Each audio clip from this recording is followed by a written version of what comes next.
6:45 বাজে। 4:30 পর থেকেই হালকা হালকা আলো দেখছিলাম। Good morning. গুয়াহাটিতে আমাদের আজকে এই নিয়ে দ্বিতীয় দিন। আজকে আমরা অরুণাচলে ঢুকছি। আমারও প্রথমবার অরুণাচল ভিজিট করা। আপনারাও আমার সঙ্গে অরুণাচল দেখবেন, আশা করি ভালো লাগবে। এক্সাইটেড হয়ে আছি অরুণাচল ভিজিট নিয়ে। আর যারা আমার চ্যানেল সাবস্ক্রাইব করেননি তারা অবশ্যই সাবস্ক্রাইব করে নেবেন, সবার সাথে শেয়ার করুন আর কমেন্ট করুন। কমেন্ট করলে আমি বুঝতে পারি যে আপনারা দেখছেন, কীরকম লাগছে আমার ভিডিও, অবশ্যই সেগুলো জানান। এখন বাজে 5:45, মোটামুটি 4:30 থেকেই সকাল হওয়া শুরু হয়ে গেছে। একটা আলো ফুটছে আমি দেখতে পাচ্ছি, ভালোই লাগছে। ওয়েদারটা এখন অবধি মেঘলা, কিন্তু ওয়েদার রিপোর্ট তো বলছে যে আজকের দিনটা ঠিকঠাকই থাকবে। এবার দেখা যাক কীরকম থাকে আর কি। সকালের চাও চলে এসছে।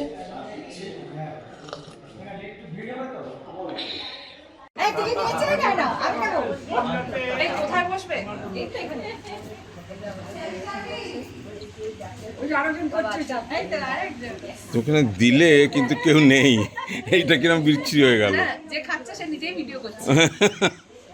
হ্যাঁ, এটা বলে দাও, নাহলে লোকে বুঝতে পারবে না যে হচ্ছেটা কি।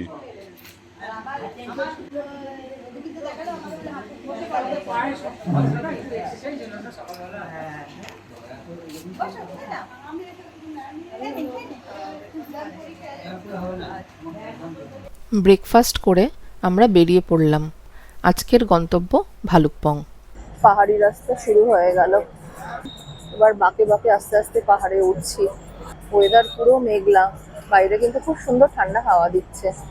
আমাদের এই রাস্তাটার ডান দিকে হচ্ছে মেঘালয় আর বাঁ দিকে হচ্ছে আসাম।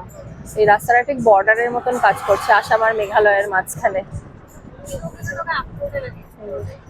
এই দিকটা হচ্ছে আসাম, লাল মাটি। আমরা এখন এসে পৌঁছালাম যেখানে জুবিন গার্গকে সমাধি দেওয়া হয়েছে, সেইখানে রাস্তার ধারে একদম। আমাদের এখানে আসতে গুয়াহাটি থেকে 45 মিনিট মতন সময় লাগলো, 40-45 মিনিট মতন। চলুন এবার ভেতরে ঢোকা যাক। বাইরে প্রচুর দোকান রয়েছে, আর সেই সব দোকানে জুবিন গার্গের প্রচুর ছবি রয়েছে। আসামে তো উনি ভগবানের সমান। এখানে বোধহয় শ্রদ্ধাঞ্জলির জন্য সব ব্যবস্থা করাও আছে। প্রচুর ছবি, আর ওই ভেতরটায় সমাধি। আমরা এখন ভেতরটায় যাব।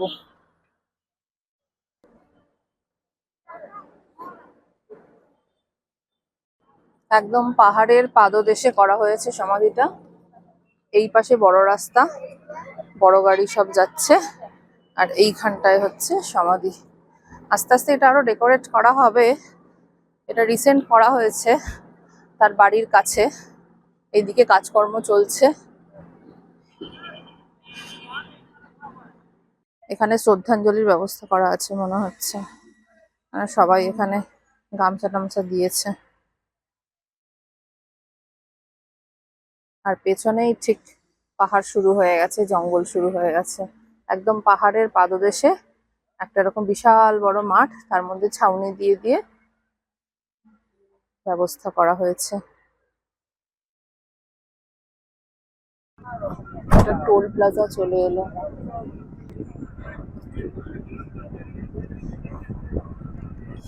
আজ থেকে আমাদের বেসিক্যালি শুরু হলো অরুণাচল ট্রিপটা। গুয়াহাটি থেকে আজকে আমরা জার্নি শুরু করলাম।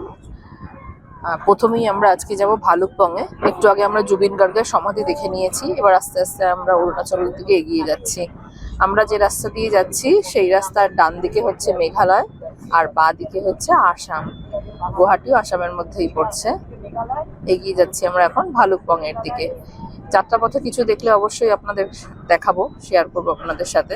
ভালুকপং এর সাইট সিন আমরা কালকে করবো। ভালুকপং নামের পেছনে জড়িয়ে রয়েছে একটি প্রাচীন হিন্দু পৌরাণিক উপাখ্যান। কথিত আছে এই অঞ্চলের নামকরণ করা হয়েছে দ্রাপর যুগের রাজা ভালুকের নামানুসারে। রাজা ভালুক ছিলেন মহাভারতের বিখ্যাত চরিত্র এবং শোণিতপুরের বানাসুরের নাতি। এই শোণিতপুর হল বর্তমানে তেজপুর। বানাসুরের কন্যা উষার সাথে শ্রীকৃষ্ণের নাতি অনিরুদ্ধর প্রেম ও গোপন পরিণয় নিয়ে হরিবংশ ও পুরাণে উষা অনিরুদ্ধ উপাখ্যান রয়েছে, যা এই অঞ্চলের ইতিহাসের সাথে ওতপ্রোতভাবে জড়িত। রাজা ভালুক এই এলাকাটিতে তার রাজধানী ও দুর্গ স্থাপন করেছিলেন বলে লোককথা প্রচলিত রয়েছে।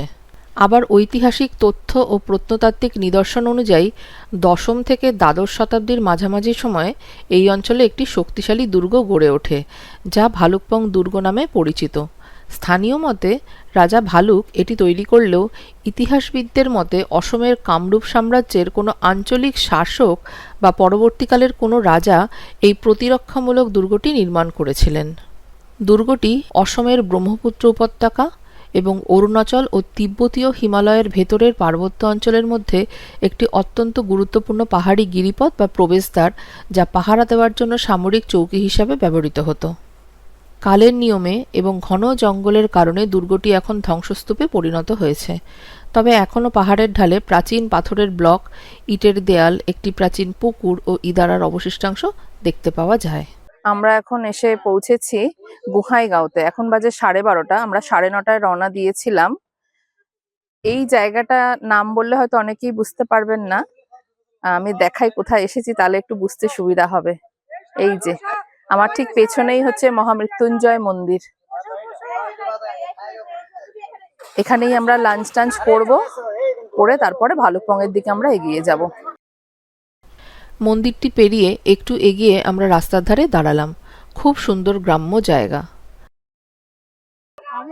এই হোটেলে আমরা খাবার রান্না করে নিয়ে এসেছি, কিন্তু বসে খাওয়ার অ্যারেঞ্জমেন্ট হয়েছে। ভোর 3টের সময় ঘুম থেকে উঠে আমাদের ট্যুর এজেন্সির লোকেরা রান্না বান্না করেছে, সেগুলো আমরা সব ক্যারি করে এনেছি। এখন এই রাস্তার ধারের হোটেলে বসে আমরা খাবো। আর মহামৃত্যুঞ্জয় মন্দিরটা হচ্ছে এই দিকে সামনে। আমরা একটু ক্রস করে এদিকটা এলাম, এরপর এদিকে আর কোনো হোটেল টোটেল নেই। এখানে আবার ড্রাই ফ্রুটস, খেজুর, শিবলিঙ্গের মহামৃত্যুঞ্জয় শিব মন্দিরের ছবি, শিবলিঙ্গ সব বিক্রি হচ্ছে। আরো অনেক কিছু আছে, চিপস টিপস রয়েছে। ওমা, কেমন পুক করে ঢুকে গেল দেখো। বাইরে প্রচণ্ড গরম, কিন্তু হোটেলের ভেতরটা বেশ ঠান্ডা। খড়ের ছাউনি ভেতরটা ঠান্ডা করে দিয়েছে।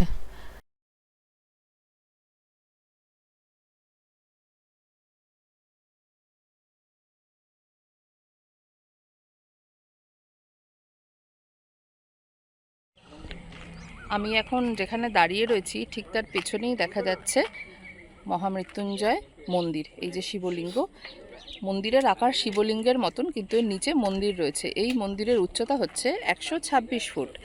এর ভিত্তিপ্রস্তর স্থাপন হয়েছিল 2003 সালে, আর এর কাজ সম্পূর্ণ করতে সময় লেগেছে 18 বছর। 2021-এর ফেব্রুয়ারি মাসে এই মন্দিরের কাজ কমপ্লিট হয় এবং ট্যুরিস্টদের জন্য খুলে দেওয়া হয়। এই মন্দির নির্মাণের যে অনুপ্রেরণা, মহারাজ শ্রী শ্রী ভৃগুগিরি মহারাজের ঐশ্বরিক অনুপ্রেরণায় তৈরি হয়েছিল এই মন্দির। এটা পৃথিবীর বৃহত্তম শিবলিঙ্গ আকারের মন্দির। আর শিবলিঙ্গ যেহেতু দেখতে পাচ্ছেন, বুঝতেই পাচ্ছেন এটা শিবের মন্দির। তো আমরা লাঞ্চের পরে এই মন্দির দেখতে যাব। 12:30 থেকে 1:30 অবধি এই মন্দিরটা বন্ধ থাকে, 1:30 থেকে আবার খুলবে।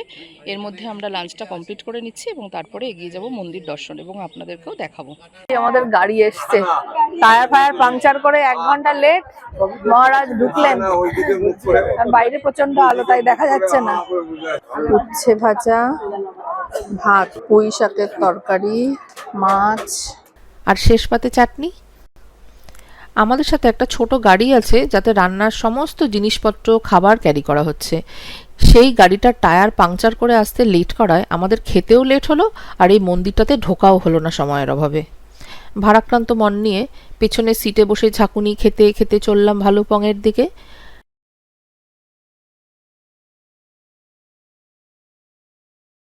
আমরা এখন যাচ্ছি ব্রহ্মপুত্র নদের ওপর দিয়ে। এই ব্রিজটার নাম হচ্ছে কালিয়া ভমরা ব্রিজ। ন্যাশনাল হাইওয়ে 716-র ওপরে এই ব্রিজটা তৈরি। আসাম আর অরুণাচলের কানেক্টর হিসাবে কাজ করে। আমরা নওগাঁওতে ছিলাম এতক্ষণ। নওগাঁওয়ের সঙ্গে কানেক্ট করছে তেজপুরকে। প্রচণ্ড হাওয়া দিচ্ছে, ওই জন্য কথাগুলো হয়তো একটু অস্পষ্ট হতে পারে। চেষ্টা করছি যতটা জোরে বলা যায়। 1987 সালে এই ব্রিজটা ওপেন হয়। 1981 থেকে 86 অবধি এই ব্রিজের কাজ চলে। আর এই ব্রিজের নামকরণ হয় কালিয়া ভোমরা বরফুকান নামে একজনের নামে। এই ব্রহ্মপুত্র নদের উপর দিয়ে আমরা যাচ্ছি। কালিয়া ভোমরা ব্রিজ 3 কিলোমিটার লম্বা এই ব্রিজটা, 3 কিলোমিটারের থেকে একটু বেশি, 3015 এরকম।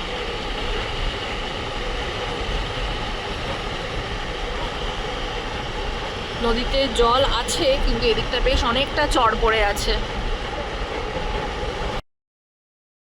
গাড়িতে জানলার ধারে বসে পড়ন্ত বিকেলের সূর্যাস্তের আনন্দ নিতে নিতে এগিয়ে চলেছি।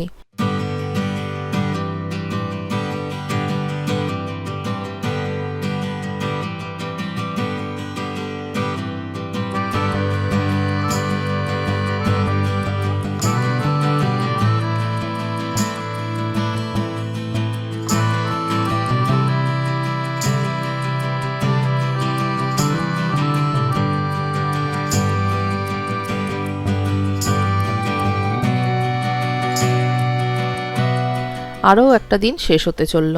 পাহাড় জঙ্গলের পাশ কাটিয়ে এসে পড়লুম ভালুকপং বর্ডারে। মানে এই বর্ডারের এপারেও যেমন ভালুকপং, বর্ডারের ওপারেও ভালুকপং, দুটোই ভালুকপং। তো আমরা এখন আসামের ভালুকপংয়ে আছি, এবার অরুণাচলের ভালুকপংয়ে ঢুকবো। তার জন্য এখান থেকে আমাদের আইএলপি চেক করা হবে। আমাদের অলরেডি আইএলপি করা হয়ে গেছে, আর পার হেড পড়েছে 180 টাকা করে। সেগুলো এখান থেকে এখন আমরা চেক করিয়ে তারপর এই বর্ডার ক্রস করে ঢুকবো। এই পারমিট কিন্তু শুরু হয়েছিল 1873 সালে, ব্রিটিশরা চালু করেছিল। আর এই এরিয়াতে মেনলি যারা থাকে তারা হচ্ছে আকা উপজাতির লোকেরা থাকে এখানে, এবং তারাই এই পুরো কন্ট্রোলটা করে, মানে তৎকালীন সময় থেকে আর কি। তো ব্রিটিশরা এই জায়গাটাকে বর্ডার এলাকা হিসেবে খুব ইম্পর্টেন্স দিত। হ্যাঁ, তো সেই সময় ওরা এটাকে সিস্টেমটা কন্ট্রোল করার জন্য এখানে একটা পারমিটের ব্যবস্থা করে, সেটা ওই 1873 সাল।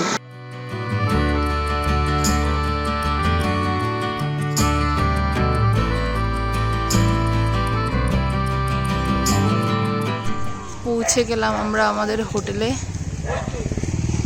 বর্ডার থেকে জাস্ট একটুখানি 5 মিনিট। ওমা, একটা ডগু আসছে।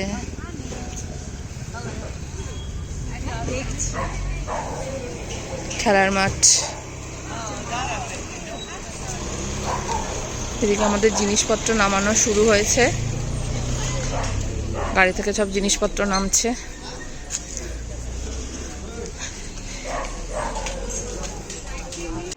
এই আমাদের রুম, ঢুকেই এই পাশে একটা বাথরুম, টয়লেট, এই বেশ বড় সড়ো বাথরুমটা। এখানে 3টে বেড, এদিকে একটা ড্রেসিং টেবিল, আর এখানে একটা বড় ব্যালকনি।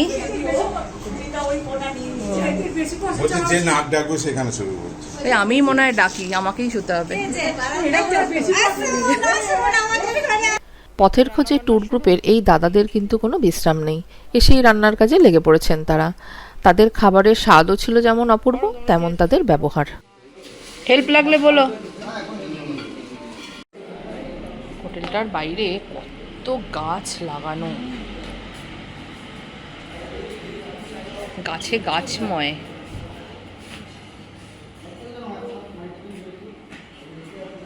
সুন্দর ডেকোরেট করা, আর এদিকে অনেক ফুল গাছ আছে, লিলি। এই আমাদের হোটেল, আর এই দিকে হচ্ছে এন্ট্রান্স। আমরা রাত্রে এখন একটু হাঁটতে বেরিয়েছি, বেশ নিঝুম। আর এই দিকটায় পুরো পাহাড়ের লাইনটা দেখা যাচ্ছিল। এই পাশটায় সূর্যাস্ত হয়েছে, তো সেই হিসাবে কালকে এই দিকটায় সূর্য ওঠা উচিত। আর দেখি আমাদের রুম থেকে কতটা কি দেখা যায়। সামনের হোটেলটাও কি সুন্দর দেখতে। এদিকে একটা রাস্তা নিচের দিকে নেমে গেছে, একটা রাস্তা উপরের দিকে উঠে গেছে, আর হোটেলটা লাইটটাই দিয়ে রেখেছে বলে আরও সুন্দর লাগছে দেখতে। রাত্রে আমরা একটু হাঁটতে বেরিয়েছি। এখানে লেখা রয়েছে আই লাভ ভালুকপং। ওষুধের দোকান, গিফটের দোকান, পরপর 2-3টে গিফটের দোকান। রাস্তার মাঝখানে তোমরা দাঁড়িয়ে আছো, সাইড হও, ট্রাক যাচ্ছে বড় বড়। এদিকটা কি ঘুটঘুটে অন্ধকার।